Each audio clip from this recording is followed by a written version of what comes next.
Ever open Excel and immediately feel overwhelmed? All the tabs, buttons, rows, and letters. It's like staring at an alien dashboard. Don't worry, today I'm going to make Excel feel simple. By the end of the video, you'll be able to open Excel, navigate confidently, enter data, resize columns, and save your first file, all without fear of breaking anything. And as a bonus, I'll show you one shortcut that instantly makes you look like a pro every time you use it. Let's set sail. We're going to start opening Excel. You can click on your start menu or press the start key on your keyboard if you're on Windows, and then search for Excel. We're just going to type Excel, and you'll see it pops up. It's right at the top, and we'll press enter. When you open Excel, you'll usually land on the home screen. There are several different pre-made workbooks you can choose. Most of the time I'm using a blank workbook, and that's what we're going to use today. After you click on blank workbook, a new worksheet will open and you should see something like this. So let's take a minute and get our bearings. Across the top, we have the ribbon, and you can think of the ribbon as Excel's toolbox, as all the tools that Excel offers, and it's divided into different tabs. You can see here we have home, insert, draw, page layout, formulas, data, a review tab, a view tab, automate tab, and help. For today, we're going to be just looking mostly at the home tab, and you can see it's divided into different sections. We have the clipboard section, a font section, alignment, and number, along with a few others. And it's completely okay that you don't know what all of these things do. You don't have to know that right now. Below that, well, not directly below that, but in the lower part of the window, you have this grid, and then going across the top are letters A, B, C, D. These are columns, and they're all identified by the letter. And going down the left side, you have numbers, and these are the rows. So 1, 2, 3, 4, 5, right? And where a row and a column meet, you have a cell. And right now, this green box around cell is selected cell A1. This tells you which cell you have currently selected and is active. And you can see that it's A1 both because the A is a little bit highlighted, shaded gray, right? And the 1 is shaded gray. And you can also see it right up here in this name box. It shows you A1. So there's a couple places you can see it here in this name box, and just because these two, this column and this row are highlighted. So if I click over here in B3, the B and the 3 are highlighted. So right now we have selected cell B3. And what can you do with this cell? Well, a cell can contain numbers, text, dates, and formulas. And we're going to just start with a very basic expense tracker. And I'm going to start by clicking in cell A1 because I want to start in that upper left corner. I am going to type item. This is an expense tracker, so this is what I bought. I hit the tab key on the keyboard and it moves me one cell to the right. So I'm now in column B, still on row 1, and I'm going to type cost. And I'm going to hit the tab key again, press the tab key on the keyboard, and it moves me one more cell over to the right. And I'm going to type in date. And before I do anything else, I just typed the word date. I'm going to press the enter key. And when I do that, you're going to see it's going to drop me down into cell A2. Excel is smart enough to know that it looks like you're making like a table of information, and it drops you into cell A2. So cell A2, I bought coffee, and it cost $3.50. And I did that on January 12th. Don't panic about those hash marks you see. We will get to that in just a minute. So I bought groceries, and they cost $47.26. Again, I press the tab key as I go from left to right, and I bought groceries on the 14th.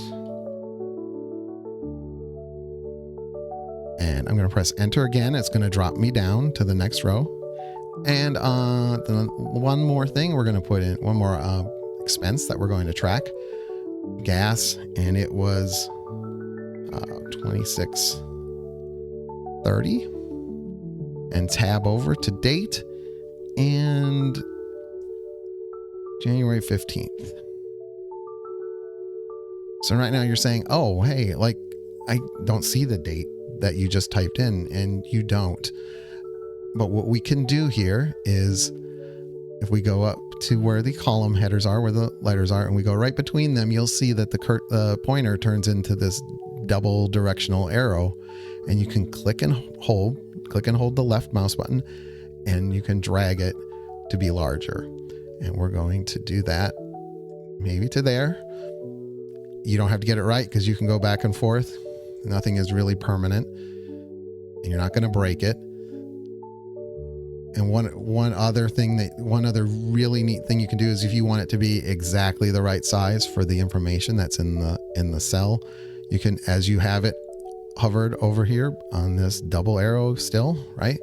Double click on the left mouse button, and it will snap it to the width of the widest thing in that column. I usually like to give things a little bit more room. First of all, when we get to October and November and maybe even May, the dates will get a little bit bigger just because the size of the characters is a little bit bigger. So I just like to give everything a little bit more breathing room. You can do whatever way you like. If you don't want to do that, that's fine too. I'm going to just expand all of these just a little bit. And the neat thing is you can do the same thing with the rows. And what we're going to do with the rows is we're going to make this first row just a little bit tall. We're going to make it a little bit taller. And you'll see why. You'll see a little bit more why in a minute, but we're making it a little bit taller. So probably about almost what 2 rows were. Again, there's no exactness to this. You can do whatever you like. And so now we've made our little table look a little bit better. It's a little bit more readable. You can format these cells. So what you can do is I'm going to click in cell A1.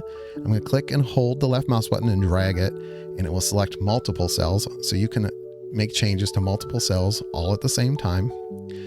And what we're going to do with these 3 is we are going to make them bold. And we have a little bold tool right here. Click it, and now it's bold. And there's 2 more things we're going to do. I don't like how these labels are all the way to the left, and I don't like that they're on the bottom and I have this tall cell that I created. So I'm going to go over here to the alignment, and you can left align, center align, or right align the text. What I'm going to do today is center it. And you can also align it top to bottom. So I'm going to align it in the middle from top to bottom. And now you see I have these 3 header labels, and they are all centered, and both vertically and horizontally. And it makes things a little bit easier to read. Now, when we're going to take a look at this data, you can see it here in the date. Excel tells you, this is called the formula bar. It will show you what's in the cell.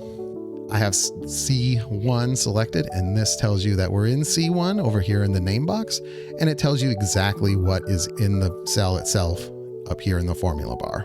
And if I click right below that, cell C2, you can see that we are in cell C2. You can see it also here in the name box, and it shows you the January 12th, 2026 date in the formula bar.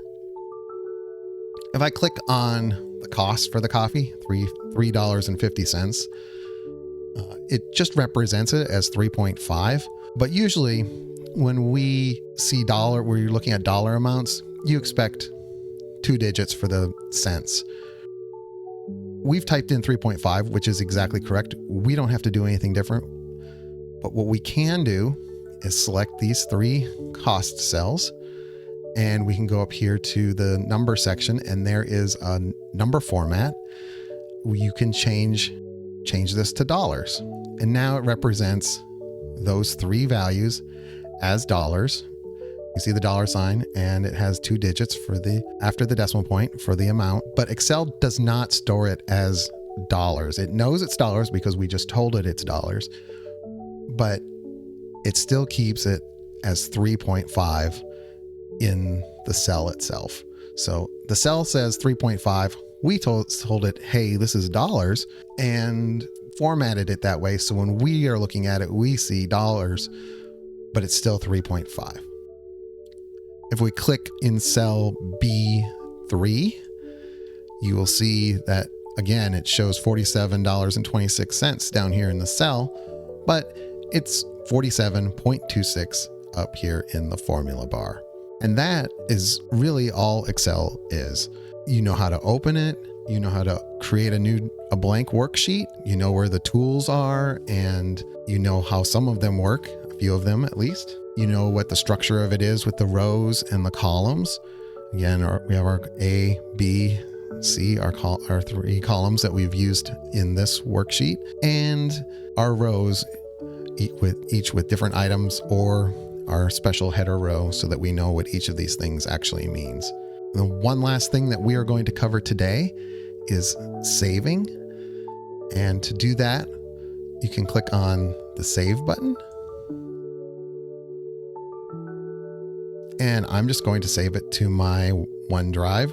You can save it to anywhere you like, any folder you like. You can click this and choose a different folder. And we are going to call this Expense Tracker. Now, you know what? I'm going to call it Basic Expense Tracker, so you can change your mind. Oops. See, look at me.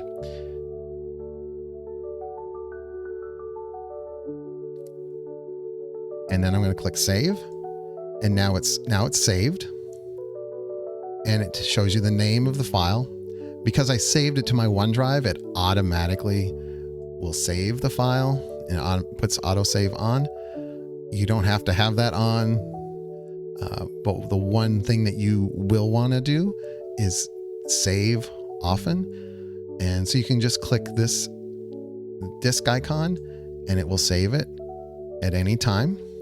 And the other trick the key trick, the thing that'll make you look like a pro, is use the keyboard, hold down the Control key, and press the S key, and it will save it with just the one keystroke, Control and S. Hold down Control, press the S key, and it's saved.